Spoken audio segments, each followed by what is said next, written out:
Éire is the Irish or Gaelic word for Ireland. So take it easy, or as we say in Gaelic, lig the ski, and listen to all things concerning the paranormal in Ireland and indeed beyond. Welcome to Scary Éire. All views are Mark Manning's own, but you can express them too if you want to be right about everything, like he is. Hello and welcome to episode 23 of Scary Éire, hosted by me, Mark Manning, from the east coast of Dublin in Ireland. Our guest today will be Eugene Doran, founder of Paranormal Afterlife and a recent convert into Ghost Éire, run by our old friend Paranormal Trousers Anthony. So do stay tuned for him because he's a really interesting guy. And now it's time for our regular little insert, random, anonymous, strange, but true. I grew up in the village of Whitegate in Cork Harbour. We are the last place you pass through before the hellhole that is Trabolgan. Before it was a holiday centre, it was an Irish school. Before that was a convent. The story concerned a monk that travelled around the country but eventually settled in Whitegate as it was beside the sea, but also because it's where he'd met and fell in love with a young nun. They began to have their secret affair.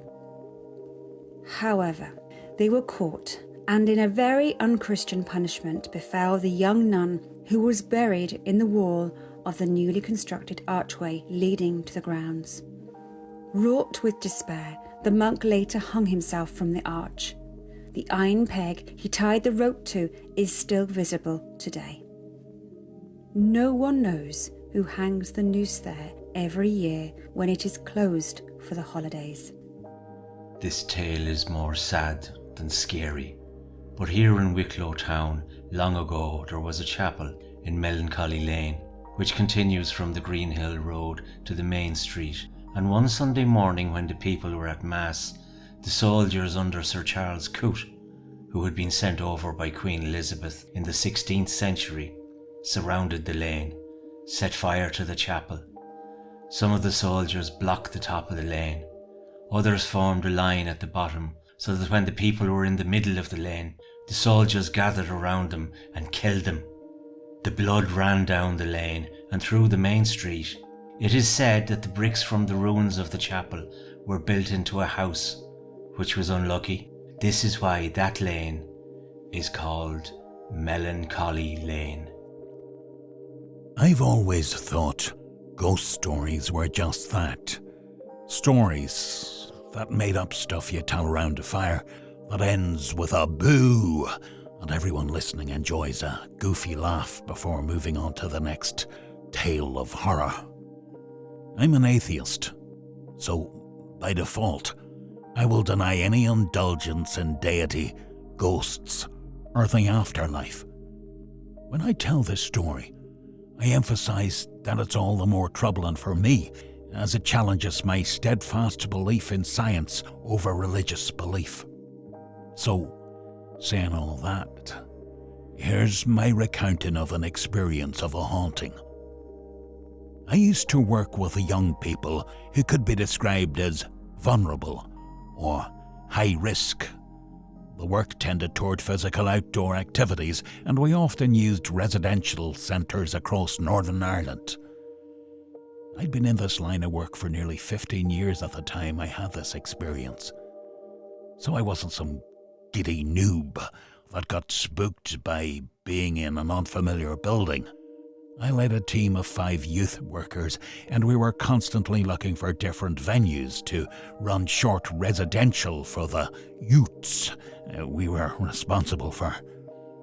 The kids we worked with, 15 to 16 years old, would generally mess around all night, and our main objective was to make sure they didn't burn the building to the ground or kill each other during the night.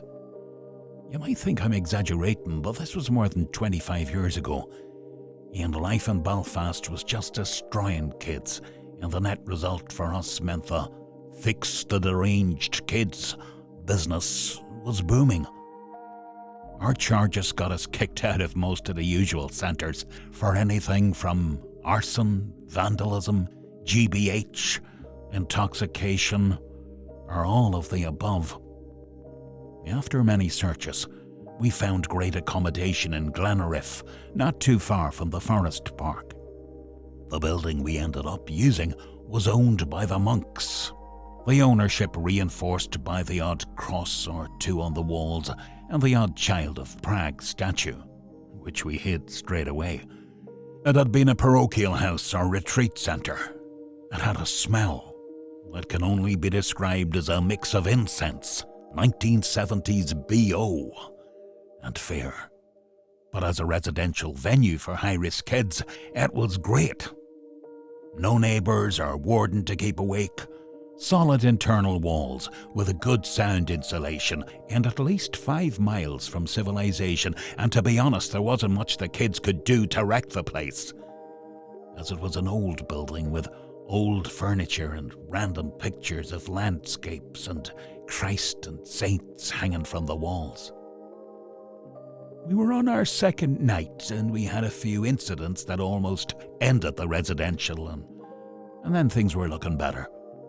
Once our group had settled for the night at 4 a.m, I was locking up the building and was in the process of locking the kitchen door. I couldn't get the right key from the bunch in my hand, and the only light I had was the glow of the white and green fire exit sign at the end of the corridor that I was standing in. I had tried a few keys, old cast iron ones, all rust brown and shiny with years of oxide and greasy hands. I found the right one with a bit of red tape on it, locked the door, pulled the key, and turned to walk the corridor leading to the stairs, when a child, laughing, ran like a flash across the corridor. My first reaction was the whispered word through gritted teeth, "Christ," as I couldn't work out how one of our kids got down the stairs and past all my colleagues. I was thinking, God, it's 4 a.m. I thought we were done for the night. However, 2 things then occurred to me that equally confounded me, which rolled in my mind in a quick looping succession, and I can't say how much time passed as I tried to separate these observations before I could make any sense of what I had just witnessed. I had one of those shifts in perspective that is akin to hearing someone you know well has just died. That dizzy hammering in your head, where you think you'll be sick if you speak or breathe. I had just seen a boy aged no more than 10 years old, wearing grey shorts, black brogues, knee-length socks, which had fallen to his ankles, running across a corridor that had no doors or openings on either side. I won't say I shrugged this off like a champ, 'cause I didn't, and neither do I now, more than 25 years later. There was no way it was a trick of the light or a figment of a tired mind. It was real, no matter how much my atheist brain wants to deny it. I used the building only once more, and on that occasion, again in the dead of night, a young traveller from Limerick had a seizure, and my colleagues and I were desperately trying to manage with our basic first aid skills for an hour before the ambulance arrived. As he recovered, he was staring over my shoulder. He spoke and said there was a boy laughing behind me. The Limerick kid started wailing, saying a load of indecipherable stuff. I heard him saying that the boy told him he would be standing in the shadows soon. He was so bloody scared, I'll tell you now. That nearly finished me. I barely kept it together while we waited for the ambulance. I'll confess I was on full tilt for a number of years after.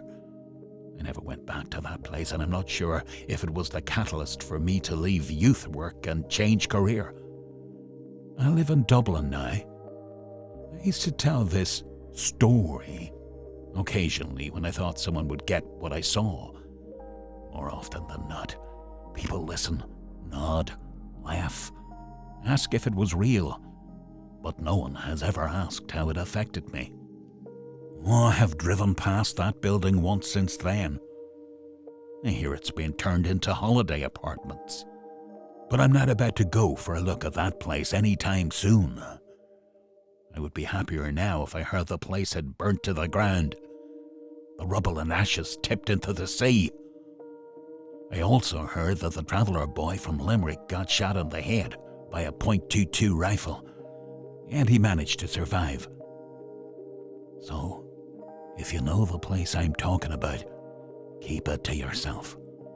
I don't want to hear you were ever there, nor will I describe the place further for you to find.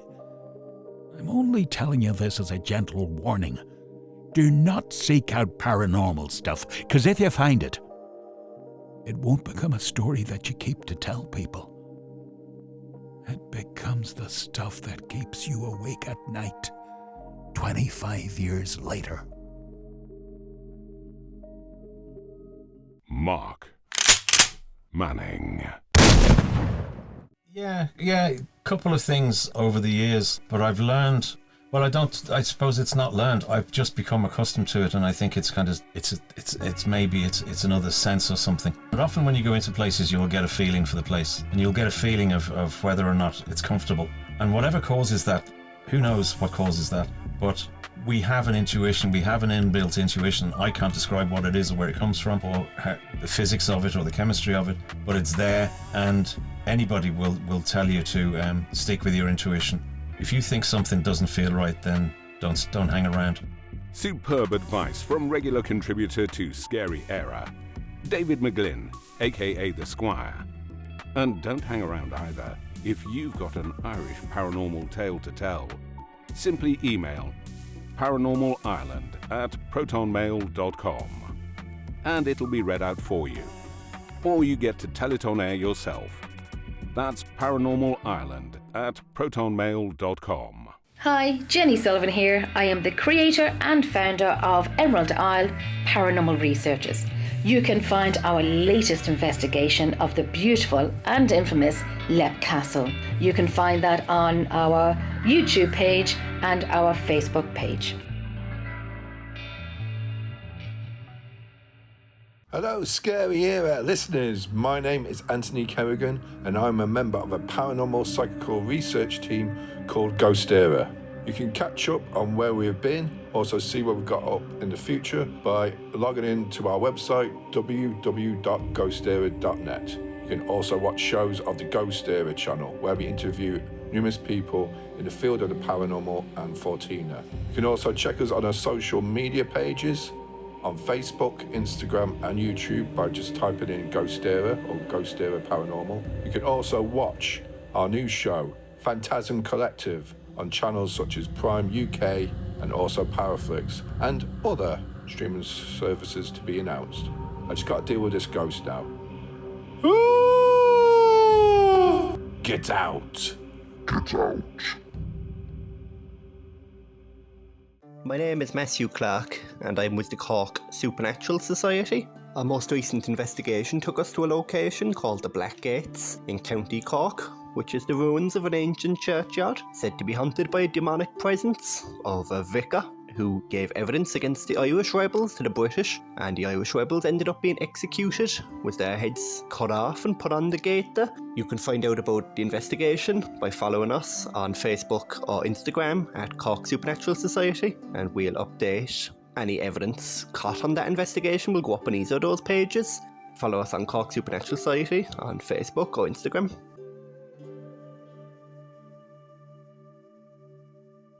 Now, stay with me a moment, because Dublin isn't just a city, it's a spirit. From humble beginnings and tough streets, its people have forged something unbreakable. There's a warmth behind the struggle, a determination that never fades. They are, without question, the salt of the earth. Steady, strong and full of heart. Allow me introduce you to one of Dublin's sons. Eugene from Afterlife Paranormal, welcome. Thank you, Mark. Thanks for having me on the programme. Whereabouts in Dublin are you from originally, Eugene? Ballyferma originally. You had that kind of hard edge, didn't you, in Ballyfermot and Ballymun back in the day? But once you were in the fold of the community, it was a beautiful place, am I right? Yeah, that's true, yeah. Ballyfermot people are great, and most of me mother's family actually lived in Ballymun, believe it or not. And two of my uncles started Ballymun Athletic at the time, would have been in the 70s. But do you know, it really was, I don't want to be all cliched, but you might know that song, In the Love of the Common People, right? The community, true, yeah. The community spirit that exists in kind of inner city Dublin, or, you know, even on the outskirts, that the whole, I don't know, Inchicore, Clondalkin, Ballymun, Ballyfermot, Sheriff Street, you know, you could, and I'm sure people did. Back in the day, you would leave your key in your door. Neighbours used to regularly go into each other's houses, I remember. That's true. A lot of people left their key on a chain in through the letterbox. Yeah. And you could just come and go. And neighbours were great, because I remember as a kid, my ma saying to me, oh, drop in next door to Mrs. Smith and ask her would she have a bit of butter till this evening, or would she have a drop of milk, stuff like that. But that's, I think all people are like that in them days. I don't think they had as much as they have today. No. You know, and there was more a community back in the old days, if that's what I want to call it, the old days. But yeah, people were more, it was more togetherness than anything. I don't think people had a lot, so they used to share it. So, when were the first inklings in Eugene Doran's life that there might be something, say, beyond the veil of normality? I suppose my Aunt Sarah, she lived in, I think it was something like 264 Coultry Road. I remember she had the ghost. Well, that's what she told me. And he used to switch on the washing machine, turn off the washing machine, lights that flicker, stuff like that. And she eventually moved down to number 1 Coultry Road, and she said the ghost followed her there. But it was a friendly ghost that did tricks on her and, you know, turn off lights, or she might turn the telly on, go into the kitchen to get a cup of tea, and she'd come back, the telly be off. So she had little stories like that, all of little mysterious things, stuff would go missing. She'd be looking for her for ages, and all of a sudden it just appeared in front of her. So she called her the ghost our mischievous friend, and he followed her. That's what she said. Yeah. Yeah. And she moved to Darndale then. She moved to Darndale, and she said the ghost or spirit, whichever it was. Yeah, some people call them ghosts. I prefer the word spirit. Yeah. And he followed her to Darndale and done the same things all the time up till the day she died. But she always said there was no malice, no harm, and it was just, she talked to him. She actually walked around the house talking to him.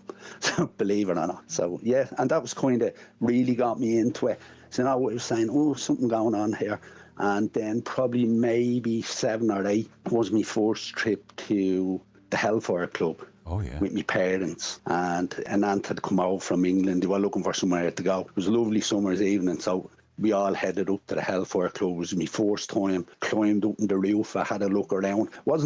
Didn't really know the story of it. Yeah. And then obviously on the drive up, they were telling me, aunt and that, the story of the devil playing cards, jumped up, set the place on fire. And so I started tuning in. But I remember going home that night, and I went to bed, and I felt a bit scared. I was thinking, oh, the devil, he could be coming after you or whatever. My mother came up to me because she knew something was up, and she actually said to me, oh, don't worry, God will look after you, and they're only stories or whatever. So from that I said, oh, well, if there's a story, there must be something behind it. So from then on, I started kind of getting into, not the occult, but reading up on things. I started buying magazines. Dracula, had pictures of Dracula and ghosts and the Wolfman all over my bedroom. So that's when I really started getting into it then. So I suppose probably from about 7 or 8, I was thinking to myself, oh, there's something else here.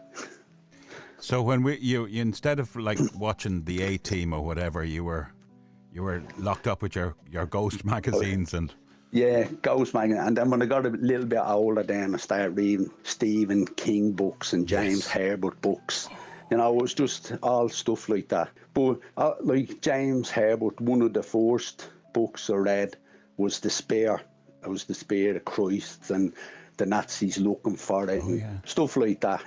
That was probably the first book I remember reading, and then that got me, wondering what the occult is about. Eugene, visitation dreams. You were telling me before we did this interview that you had 2 of them. Can you recall those for us? I can.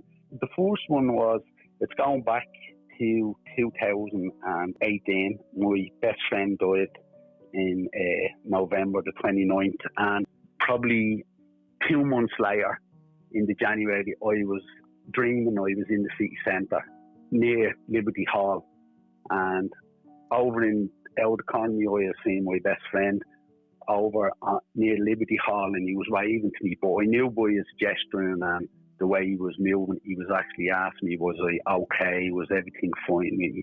I said it was, and with that, the dream ended. And then a couple of months later, I had another dream where he was in a restaurant or a canteen of some sort, and over to the left where there's a set of doors, one waiter goes in one door that's bringing in the plates, and the guy that's bringing out the food comes out another door. So he pointed to me towards the doors and said, watch yourself, stop. So I stopped dead, and with that, a trolley came out, a waiter came pushing out a trolley and nearly hit me. So that was fine. But a couple of days later, I was driving to work, and as I came to a set of lights and I stopped, just as I took off when the lights went red, the first car went, I was the second car, and just as I pulled away, just to the left of me in the corner of me, I spotted something white. I looked, I realised it was a car, and I tried to speed up a little bit to get out of its way, but he actually came through the junction that the lights would have been red for him, and he actually was driving that fast, came through the junction, and he hit me.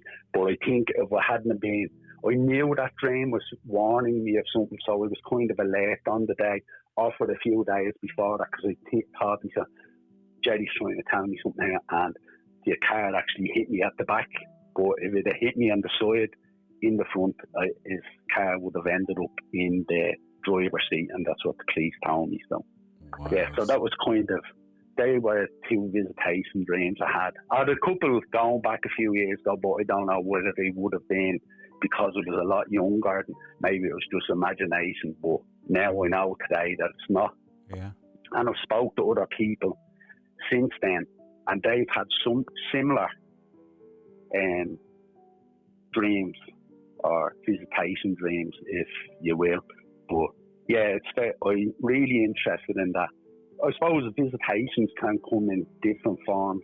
A guy came to me that I work with, and he said to me that is a family member of his had died, but not long before she died, he bought her a bottle of perfume, and he said that in around the time of our anniversary of it, he can actually smell the perfume, and she died about 20 years ago, but he is convinced coming up to the date that she died, he can actually smell perfume for a day or 2 before that. So that's very interesting. Other things that I love to hear about is stories that people tell me of instances where they've seen someone that they haven't seen in a long time, and they'd wave to them on the street on the far side of the road, only to half an hour later meet somebody else. Who would say, we just say, we met Eugene. I seen Eugene earlier on, I gave him a wave, and the person said, no, sure, Eugene died 2 years ago. Stuff like that. Why did he see them, or stuff like that? But yeah, I kind of really got into it after that. Then I put a little team together, and I said to myself, you know what, let's go to some castles, let's go to some houses, let's find out, is there something else? Is there a residual energy that people leave behind? It was very interesting that Jerry, your good friend, came back to you. Strange the way things happen. Another thing that fascinates me is, some people, it's past lives. That's kind of another, that's something else. For me, like past lives is, you ever get a feeling that you know something really well, and like, for instance, in my case, I'm fascinated with World War II Germany and the Nazis, and I'm fascinated with the Roman Empire. And when you look at both of them together, you think the rallies in Nuremberg that they would have had, and in Munich and all these places, and then you think of the big parades the Romans would have had, all the flags, the pomp, the whole lot. I think to myself, oh, they're very alike. Maybe they tried to take over the world in different millennia, if you want to say. And then I think to myself that sometimes you say to yourself, I've seen that before, or I remember that. You look at something, and I went to see 2 different mediums myself. One here in Ireland I spoke to, and one in America. And I was in America about 10 years ago. Yeah, 10 years ago I was in America. And I just, for the fun of it, I said, I'll go and see a medium there. We seen it up, said we'll go and have a thing. And both of them mediums said I was a German soldier in the Second World War. Right. And I was thinking, oh, I don't know about that. But when they were explaining it to me, they both explained that I would have been a child. And I said, when they gave me the date, they were saying, oh, you were in the army, you were a child. And they gave me the dates of when I was born, and I was saying, oh, that couldn't be right. That would only make me about 13 or 14. And when I actually read into it even more, then there was child soldiers. Yeah, Hitler Youth. Yeah. But in the last days of the war, yeah, when they Berlin. were running out of men, they were running out of men, they were running out of soldiers. He actually recruited children. So there was children from the age of 8 years of age. Yes, Volkssturm, old men and young boys.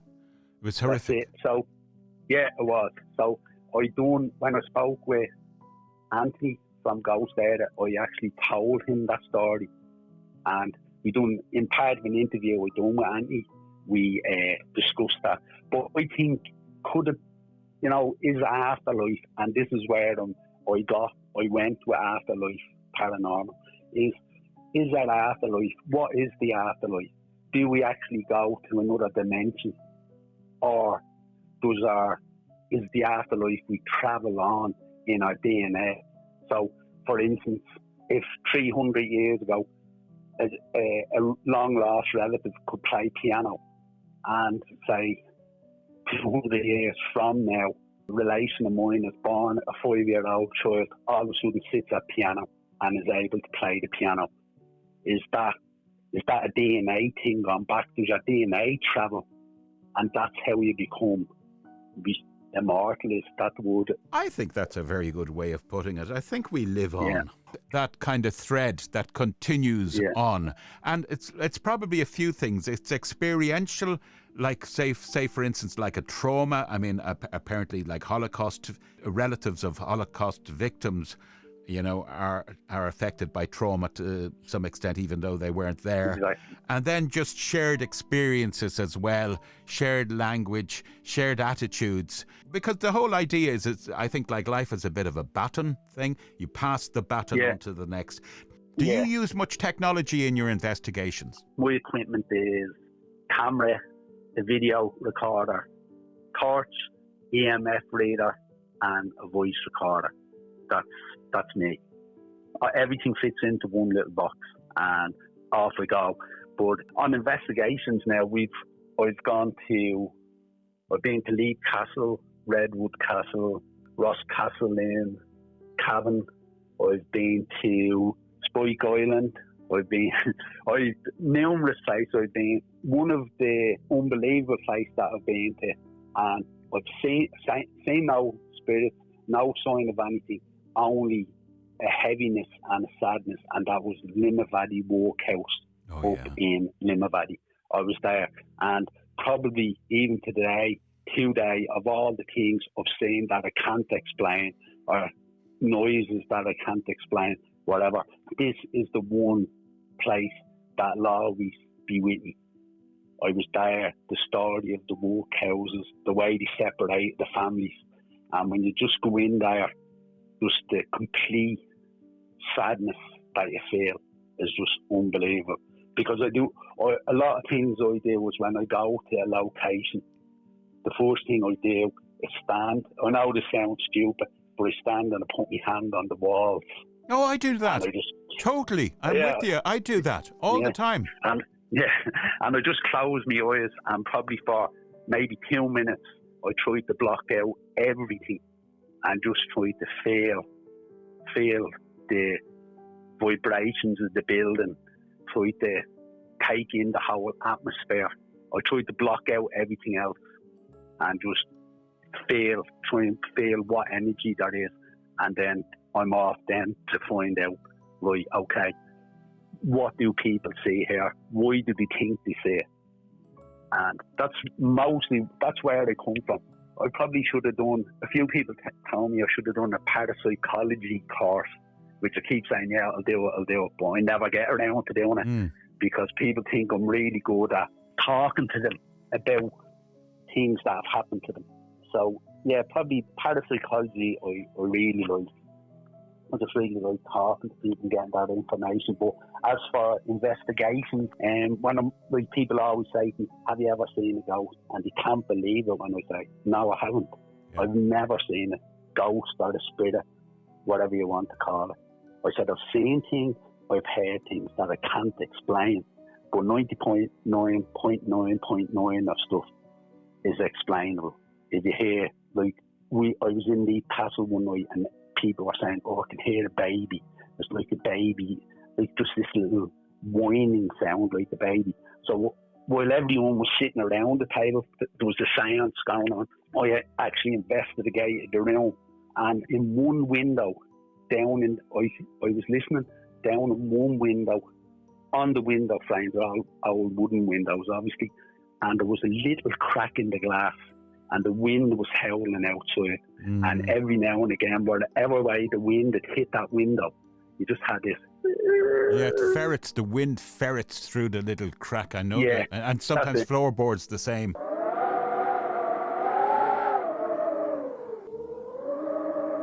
Exactly, and that's what it was. But that took me about half an hour to actually find that down. So, that was I debunk everything till I actually I have no explanation for it. And then, yes, well, this could be something. And then other people say, oh, I thought I seen a ghost one time, this, that, and the other. But then when I think that, do we see ghosts? Do we see spirits? Or do they see us? Is there a parallel universe running alongside? And do we step into their universe just for a split second and back out? And it's not actually that we see a ghost, it's that they actually see us. You know, I think of all these mad. I have to think of all scenarios that when you run out of scenarios that you're left with something that, well, this could be something unworldly or unnatural, if that's what you want to call it. I think there's a variety of explanations. Yeah.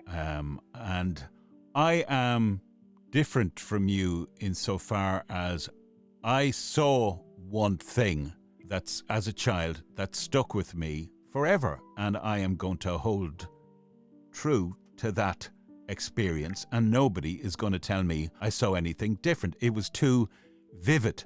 So sometimes I feel like an imposter syndrome when I'm talking to all you guys who are carrying out investigations regularly, Anthony, as you mentioned, or Puka Vogue, or PJ Kavanagh, and God rest him, PJ Doog, and that lovely lady as well up in Emerald Isle, Paranormal Jenny, or Rhonda Hale. Yeah. And who's the guy, the Paranormal Resident? Have you heard of him as well?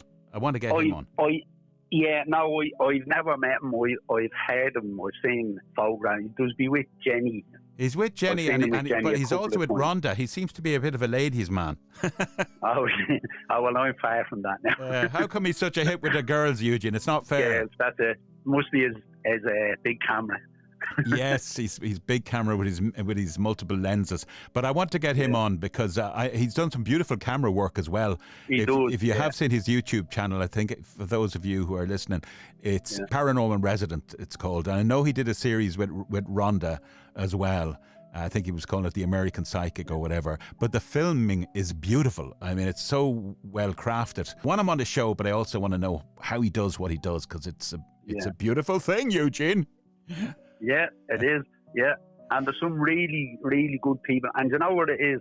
That even though a lot of us, I'm sure, haven't met each other, I've met people from a group that I used to go with a part event from up in the north. Yeah, you were good mates with them. Yeah, It's just different things have happened and people have gone different ways. And it's the usual. I was when I started my group there a few years ago, there was a few of us, and then people got married and some moved on, some had kids, so it's hard to get everyone back together again. And then it kind of just went, then it was just myself and Val, and we had a girl, a medium that we used to pick up, and she'd come with us, but then she went off doing her own thing, and people did, and now I'm kind of a lone wolf. Yeah. Well, I was a lone wolf up to a couple of weeks ago, but so being everywhere, I've been to a great place, a place called Sharon Rectory. Gruesome murder there, I think, at one stage. Was there a double murder? Yeah, that's right. Double murder, yeah. And I've been there twice. I've had the pleasure of being there twice. And we went, the first time we went, it was unbelievable. And then they thought that we'd done such a good job. They asked us to come back again. So we went back the following year for All Souls Night. And it was absolutely brilliant. Yeah, it's a brilliant place.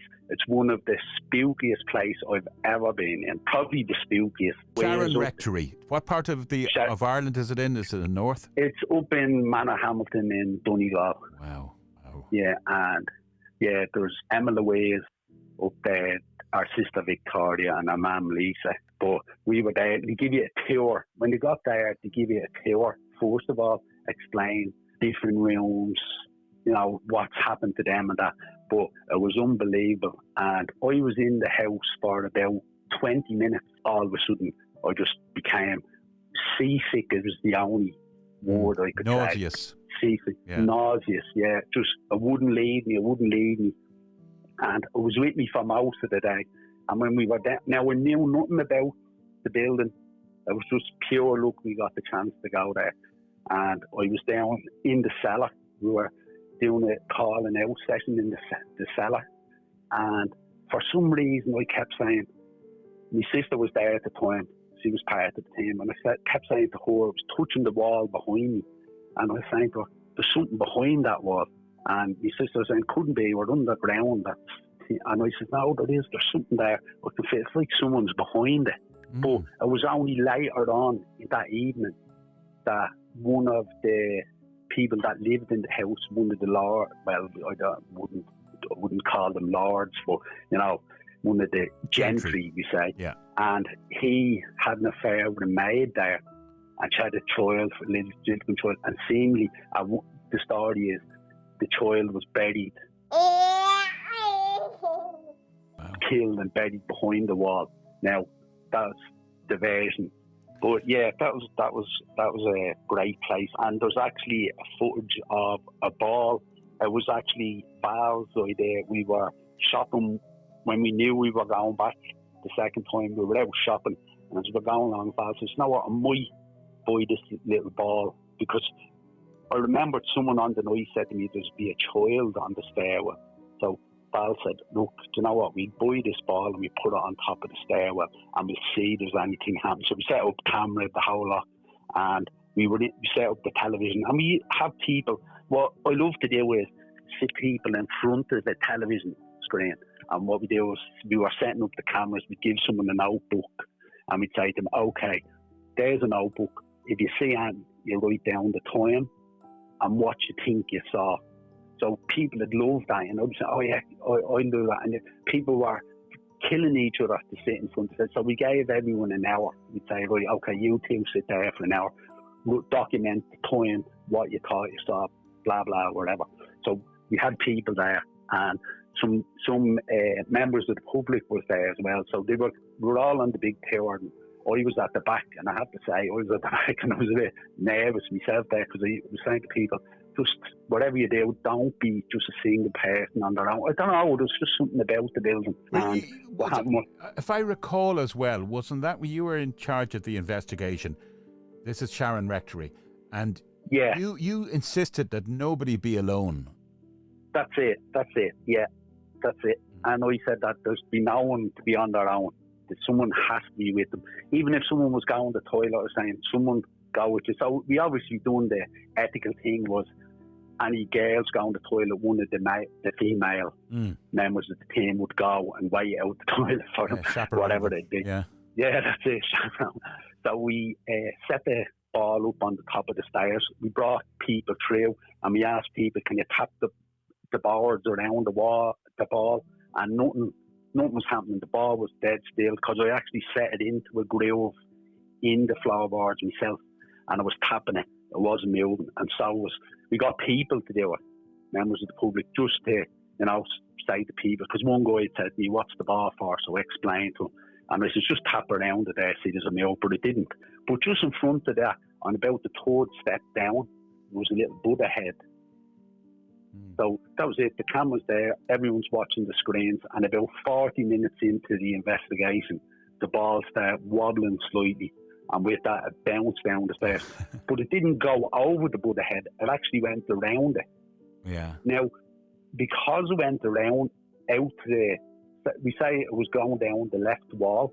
So, but what should have happened is if the ball moved out, it should have actually went across the stairs. That's what really should have happened. Yes. But it didn't. It actually went right around the Buddha head, back close to the wall, and straight down the stairs. So like an intelligence behind it. Like an intelligence, yeah, exactly. I'm interested that your wife and yourself are part of the team, because females have a different energy, I think. They do, yeah. And a different person, and often they're wiser than us guys. I think women are definitely wiser than men. More intuition, yeah. That's it, exactly. Yeah, now my wife would be more, I suppose two of us are spiritual, but I'd say she'd be really, really spiritual herself. Yeah, it's hard to explain what she's like, but she can just feel things. She knows, like if we were in the building, she could nearly tell you what's in the next room, what we're going to encounter, just that kind of feeling. And she's been involved in a couple of seances then with other medium. Well, she's not a medium now, with mediums.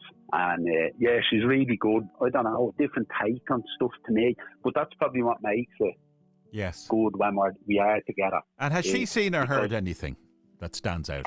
She'd be the same thing. She'd be the same as me. Like, I'm not going to tell people I've seen something if I haven't.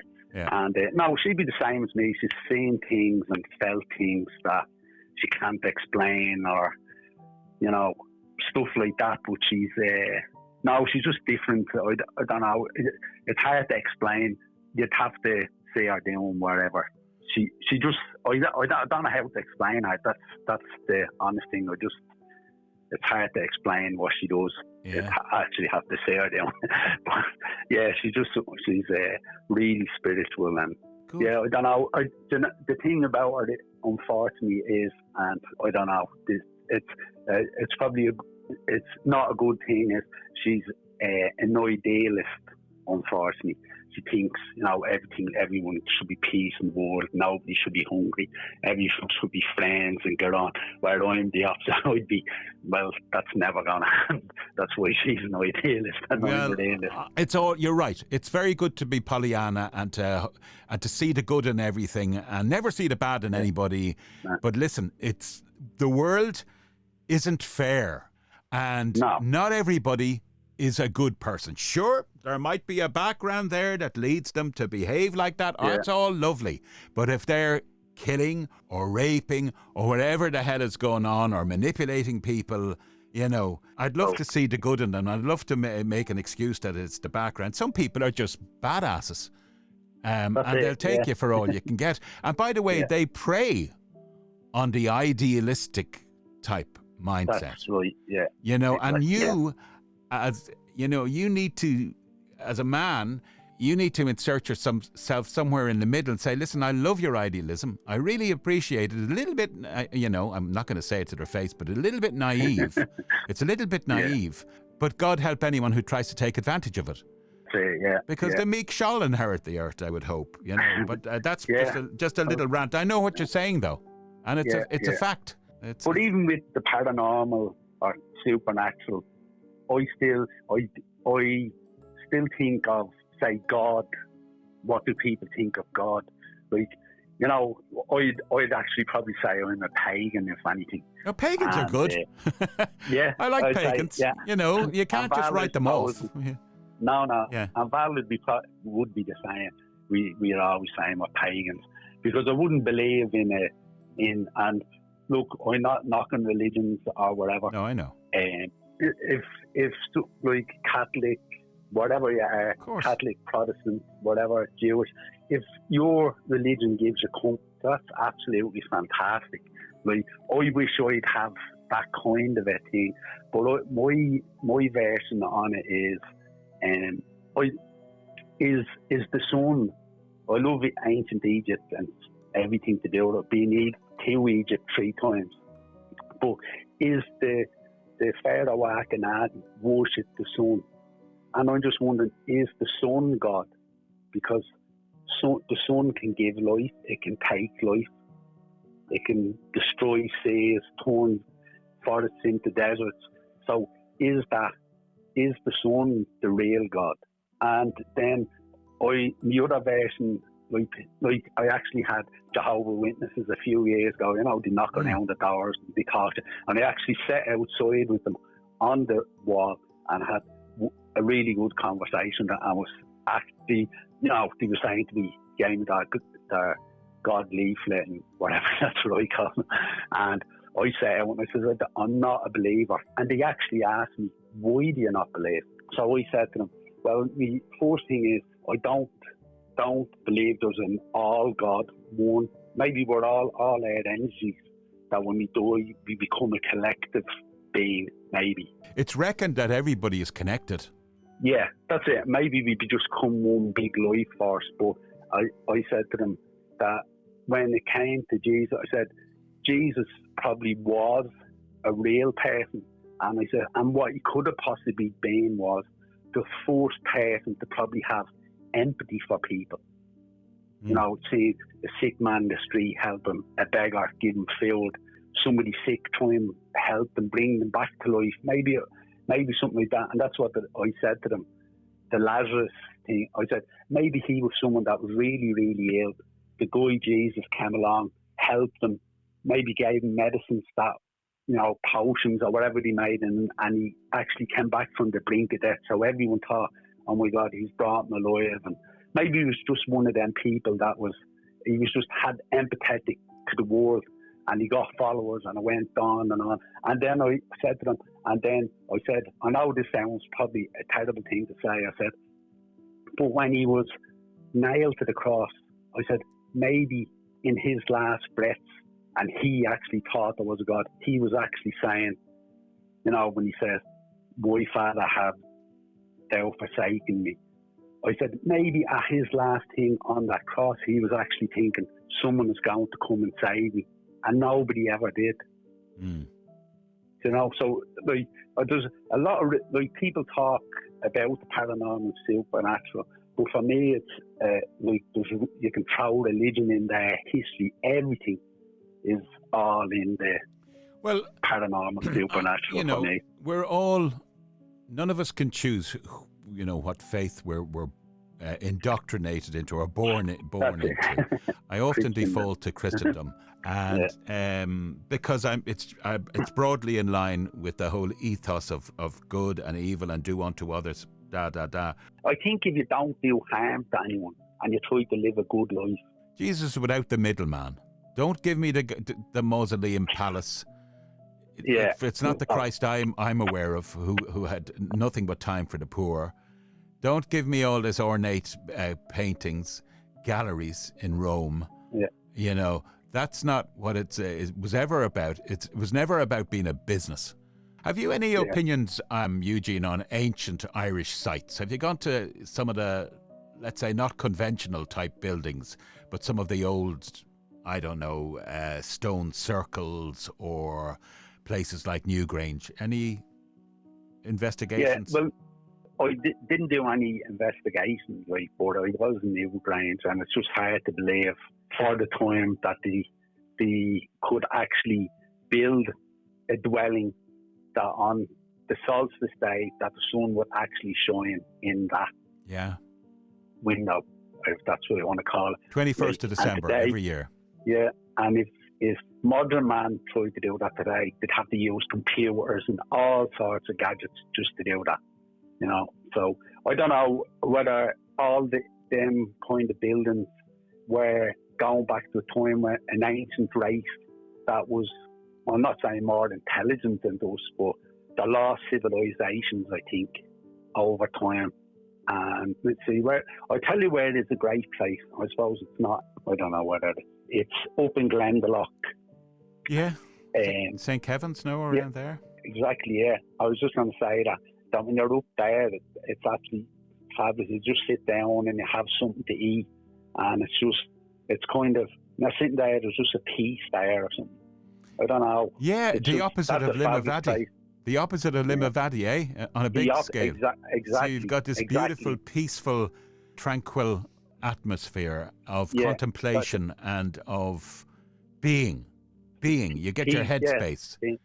Whereas, exactly. I know what you meant about Limavady, the workhouse, because I was in a place in Barbados way back, and it was an old colony house. It had been used for slavery. And even though it was all converted now and it was 5-star, and we were eating underneath the stars actually, at night, I could feel the oppression in the place. Just like I identified with that when you said Limavady. It was the misery and the hopelessness. And it didn't matter what lobster I was eating at that table underneath the stars. So I know what that feels like. And beauty of up there in the monastery. What was it, Kevin's? Kevin's, yeah. It's the peace. Acceptance. You know, you sit there and you are as one. It is an amazing place. Yeah, and if you're lucky, you're there, they'll walk by you or stand looking at you. Yeah. But no, I think it's just, I don't know, my daughter is, I'm going away again now. I'm just going back to the God thing. But my daughter actually doesn't believe in God. She's actually believes when we die, that's it. It's like someone knocks off the light and that's the end of you. Yeah.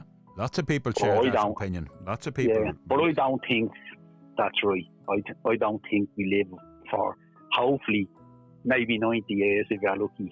And you have children, you have brothers, sisters, all people in your life that you love and they love you, and then someone just turns off the light and that's it. I refuse to accept that, I have to say. Well, it mightn't be so bad. I mean, I put it this way to you. When I was under the surgeon's knife a few years back, I don't know where we go, but we're gone. I was gone for 8-9 hours. I was gone. I don't know where it was. It didn't feel particularly bad. I just was no more now. I thought I was dead for a while, but a sister of mine reminded me that I was on one of these ventilator type things. So I was being kept alive while they operated. But I remember thinking, well, what I won't know won't kill me kind of thing. I was gone. We go, so I have no idea what it's all about. We can speculate till the cows come home. I had experienced one thing. I did see, and I've seen videos similar, when my mother was passing up in St. James's Hospital. Myself and my sister, and we were the two youngest, had some time with her.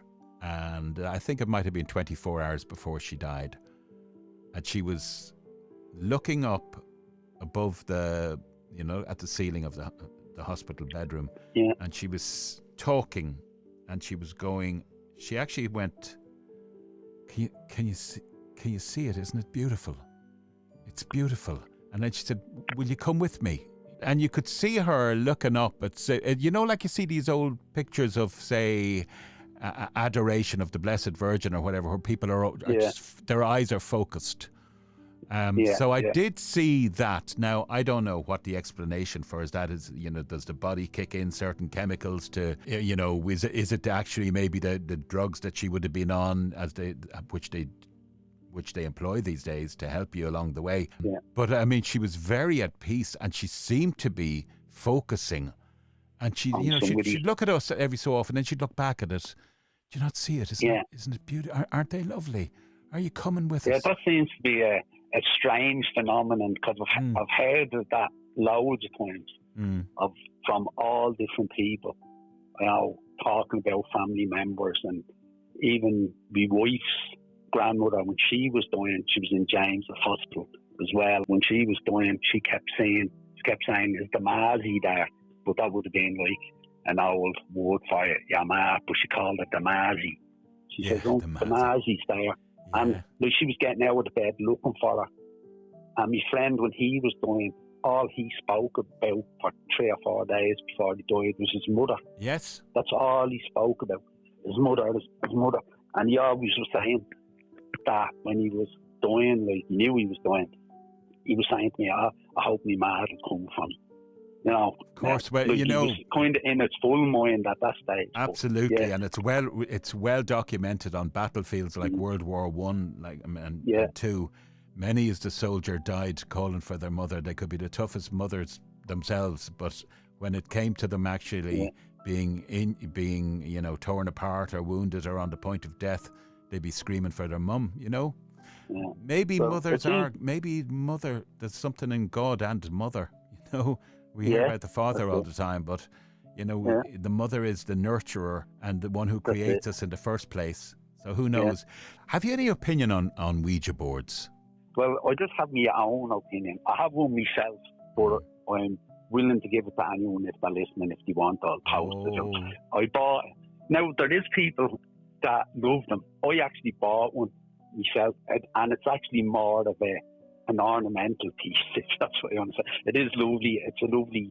I've brought on investigations and put it out on the table, and all people look and say, "Oh, that's fabulous looking." It's not your regular Ouija board, but in my opinion, any time I've ever been on one with anybody, or I don't do it now because I'll be honest. I actually, in my opinion, it's a mass hysteria thing. Yes. And what well, I don't know. I'm not saying that they don't work. This is just my opinion on it. Is what made me think it's a hysteria thing is I was in Leap Castle one night, and when we were doing the investigations, we'd have public people with, so we'd be doing glass work, you know, the yes, no with the glass, and all different things, seance in one other corner, whatever. Well, one of the team would be with the people. So the night that we had the Ouija board, it turned out it was my night to be on the Ouija board. So I sat there and these 4 girls got on the Ouija board. And they were saying, "Oh, what do we do?" So I explained to them, you know, ask the questions, you know, keep your hand on the plancha, your fingers, whatever. Ask whatever questions, see what happens. So I was sitting there watching them, and one of the girls asked the question. I don't remember what the question was, but next of all, the plancha started moving, and one of the girls says, "Oh my God, it's moving." And your woman said to me, "Are you not joining us?" And I said, no, it's not my thing. And I wouldn't say to them, "No, it doesn't work." Because I know other teams that have used them and it works for them, but for me, it's just not my thing. And that's what I said, it's just not my thing. And I'm not afraid, because one of the girls said to me, "Are you afraid to use it?" And I said, no, it's just not my thing. And so anyway, I'm not saying she was moving it. It was moving, and she said, "Oh my God, it's moving." So another girl asked another question, and it moved again. And she said, "Oh, this definitely works." So all of a sudden, they were all asking questions, and it was going everywhere. But in my mind, this is my opinion on it, and I'm probably completely wrong, and that's fine, because that's just my opinion, and somebody else's opinion is theirs, and we don't have to agree. And that's what it's all about, because as I do say to other members of other teams, that we're all looking to get to the same point, but we're just using different paths to get there. And so what I think is that one person subliminally starts moving it, and because it's moving, the next person thinks, "Oh my God, it is," and they're actually moving it. Yes. So that's how, when they're all asking different questions, they're all getting the answers they're looking for. And I just think it's a fact that none of them know that they're doing it. The 4 girls were sitting there, but they actually didn't well, I'm not saying, I can't say that, but in my opinion, I just think that it's moving, and they actually don't know that they're doing it themselves. That's my opinion. A mass Ouija board. hysteria thing, and it's not uncommon either. By the way, and that's where useless fact for you. Do you know where the name Ouija comes from? Ouija. I know it was a board game invented in 18 something but it's a German. Yeah, French it is. Do you know what it is? I'll tell you what it is. It's oui is the French for yes, and ja is the German for yes. So Ouija. Yeah. There you go. You learn something every day. Nobody goes away empty-handed, Eugene, from this show. Yes, but it's so that's what my belief in is. But then, as I say, that doesn't mean it doesn't work. And it's just, for me, that's my opinion, and that's my. Okay, can I ask your opinion on one last thing? So here we are. We're in Scary Era, i.e., we're in Ireland. All right. So do you think Ireland's past, say the colonisation, the famine, conflict, contributes to the reputation as a really haunted land? Yeah, I think it does, yeah. I think it does. It's a mix, isn't it? Yeah. I definitely think of, things that happen there, like the energy of the people, say the famine, for instance, like obviously the amount of sorrow, the amount of lives lost, the energy that would have been in them bodies. It's obviously going to be long lasting. The energy goes into the ground, goes into the walls, whatever. It's like saying we go back to a haunted castle maybe somewhere. Say Malahide Castle, for instance. People have saying they've seen spirits there, and I remember one person saying, "Oh, I thought I saw a ghost there, but I only seen the top half of the body. Yeah, like I didn't see the legs or anything like that." But is it because that when that spirit existed, maybe because I said what was there, and I was like a row of bushes, but you could see through them, but I couldn't see any legs. And I said, well, maybe in that time there was no hedge there. Yeah, in the case of Malahide, I think there's a little dwarf type ghost there. Right. I've heard of that. Now, I think somebody said a puka before as well, but I'm not sure about that. Yeah. But yeah, I think there was a little serving boy that was a little dwarf or something. But little head pops up every so often. But yeah, I was there last year for Duran Duran, my band. Oh, my wife was there last year. Oh, God, I love Duran Duran. Don't start me on it. I'll go off on one of my infamous tangents again. Me and Simon, I tell you, that night we were rocking. Band. Yeah, they said it was. I picked them up actually. I was parked out on the grass in the rain. Yeah. And I could actually see the stage on the screen. So I got probably the last 15 minutes free, but I was on the screen. God, it just brings me back. Eugene Doran from. Go on, tell us the name of your organisation. Afterlife Paranormal. Afterlife Paranormal. It's been a pleasure to meet you. And sorry, can I just give you one more thing before I go? Redwood Castle, and we were there, and something similar happened in Leith Castle. On another night, we were there. We're all standing around up in the chapel, the Bloody Chapel, and we had a circle. And people were saying, "Oh, I can feel something tugging at me, this, that, and the other," right? And something tugged off me hat, whatever it be. So it's fine, whatever. And then we were in Redwood Castle, and it was something similar, right? But when I was in Wexford there in October, I went on a bat walk, just to see what it was like, bat walk. But they had gadgets there, and they could pick up the bats. Their signals, and by the signal they could tell, by the frequency and all, they could tell what type of bat it was. I'm going to get a bat tracker for that. Yeah. And what I do is, I said, maybe in Leith Castle and in Redwood Castle, would it have been bats in the dark? But because I have a short video and we have it set up and the camera is pointing to the far side of the chapel. And you have to really, really stare at it. You can see a bat in the distance going by, but next of all, it flies up in front of the camera. I wonder, would it be bats that are flying around and they're tipping off people? So people are saying, "Oh, something's touched me there," or something's, the way they'd be thinking it's a ghost, whereas actually it's probably just the bats. So I'm going to buy a frequency detector now myself. I'm going to definitely get one of them, because that was brilliant, because it tells you exactly when the bat is coming. Right. So you can hear the bat, whatever the sound it makes. I saw a lady who looks after bats on some documentary, and apparently they're, you know, when you get to know them, and they were all, by the way, when she was talking, they were all hanging upside down in this room. Yeah. But they all have different personalities. That's right, yeah. I didn't know like a cat or a dog or something. She said they have different personalities.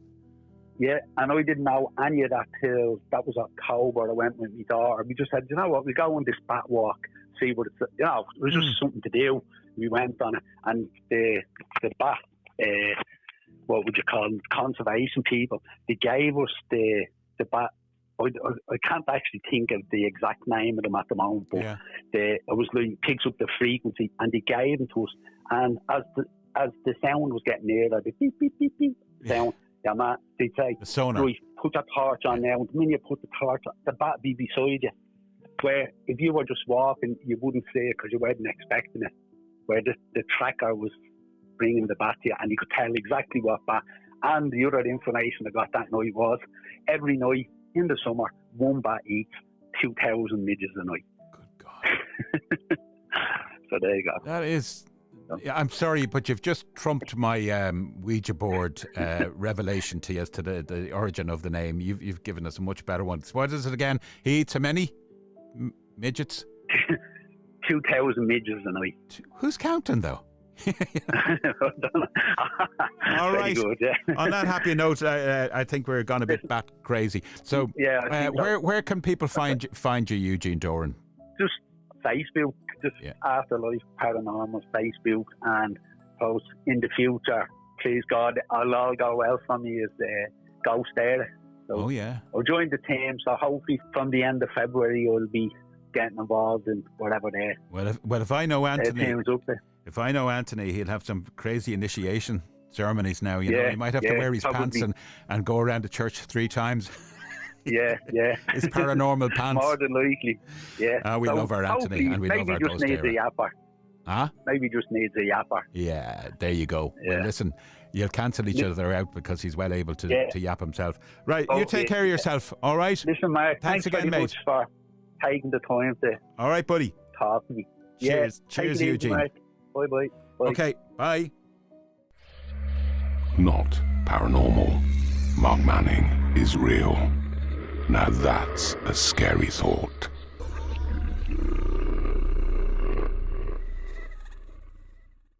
Oh, I can assure you, deep-voiced man, I am very real, and indeed it's good to have a little chat with you here before we wind up things on Scary Era episode number 23. Hope you enjoyed it. I certainly did. Isn't Eugene Doran such a great guy? Such a dub. Yeah, salt of the earth and all. Speaking of which, we need to thank some people, our readers, the lovely, loyal, vivacious Sarah Campbell. She's a Northern Ireland broadcaster and voiceover artist as well as an event host, and she is extremely loyal to this podcast. And her vocal talent is always appreciated. You hear her on the random anonymous strange but true section, as you do my old friend David McGlynn. David has reinvented himself some years back as a restorer of antique furniture. He is hugely erudite about the whole thing. I never knew it. I just knew him as a yuppie and a very funny guy. But no, I mean this. If you ever saw, what was that... If on this side of the pond you ever saw that old TV show, Lovejoy, remember the antiques guy? That's very much who David is these days. He just has a passion for it. It's amazing. So anyway, thanks very much to our readers. I mentioned episode 23. Let me inform you that I've planned to take Scary Era up to the top of the Ferris wheel at 50 episodes. So I don't know when that's going to be. If the Lord spares me in maybe 2 years' time or something, we'll hit episode 50. We began matters in October 2024 with episode 1 of Scary Era. And if it goes on beyond 50 episodes, it'll be because of you guys. I need as much interaction as I can get. Please take down the following email address. Make a note of it. And also, if you're listening to me on YouTube or anything you can subscribe on, hit that subscribe button. Don't delay. Do it N-O-W. Now. Yeah, and the email address is paranormalireland@protonmail.com. That's PROTON.com. paranormalireland@protonmail.com. If I don't hear from you, I can't really build a show. It's as simple as that. That said, when I began the show in October 2024, out of the woodwork, sorry about the pun, David, out of the woodwork, I got so many of you great paranormal guys, the PJs, of course, and one of whom sadly we lost, the three PJs, PJ Kavanagh, who is a total... He doesn't really know about the paranormal over on the west of Ireland. And, of course, down south, you've got the PJ in Pukavogue Paranormal as well. And, of course, lovely Jenny joins us from Emerald Isle. Speaking of ladies, actually, we have a guest on the next show. Her name is Carmel Conway. She's a psychic medium based out of Tuam in Galway. And she is, as we say in Ireland, great crack. But she's scaringly accurate as well in some of her observations and predictions. And you know, when you're talking to a psychic medium and they start getting a bit too close to the bone, and you're going, "No, I don't need to know about that, and neither do you." That's what you're saying in your head, you know. She is really good. So I recorded her over a 2-hour period in January. And I just kept delaying on getting the editing done because it was a long chat. Editing is when you tidy it all up, you know. Not only was it good in its organic state, but I just had to get rid of my ums and ahs, and, you know, I go off on tangents as well. It's something else I did. About to do one now, because I want to talk to you about Marvin the cat. We've had him since 2009. For a variety of reasons, he's also known as Charlie, and poor old Marvin is in the twilight of his years now. As I speak to you on the east coast of Ireland, South County Dublin, I'm about to take off into the clouds tomorrow for the sunny climes in Malta for some sea, sand, and mind your own business and wine. We're going to be 30 years married in May, so we decided to take the girls and just have a blowout in the Med. Why am I telling you that? Well, because Marvin's going to be... Well, he does have a little partner cat, but he's getting old and he pines, you know. I know he kind of really... We wrecked his head when we went to New York on a couple of occasions. You know, when we came back, he wasn't quite the same. He's getting needy, you know, that way. And he yowls into space. You know, I've seen him walking around. I'm not trying to be glib about it, but it's like... looks like a kind of Catzheimer's thing going on, just walking and plodding around going, wow. He's got a variety of intonations, by the way. Marvin is a talking cat. He will actually respond to you when you say something, and he's always been like that. And I'm being more light and airy about it, but I tell you something, folks, if we lose him, and I don't think it's far off, it'll be a big loss. He'll be missed. He's been a unique member of the family. I've never felt like about any other pet like this guy, because it's like he's been here before. It's almost like he's human.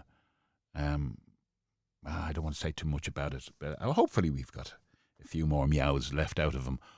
But, you know, they pour out back legs as well, you know, and they go a bit wockety. There was a young buck on the scene as well, which didn't seem to help. We call him Big Tom, the big tomcat. Apparently Scottish for Tom is Tam, and I don't know why I gave him such a moniker. It just seems to have a big Scottish-looking head on him. So anyway, but they became friends. I think they had a scrap, and they buried the hatchet, probably respectively in each other's heads. But they seem to have worked it out. You know, I even think Big Tam made it into our conservatory recently, and they were all hanging out. The three cats, the little cat, which is Abby Tabby, Marvin, and, you know, Big Tam had come over and he was being accepted. Really weird cats.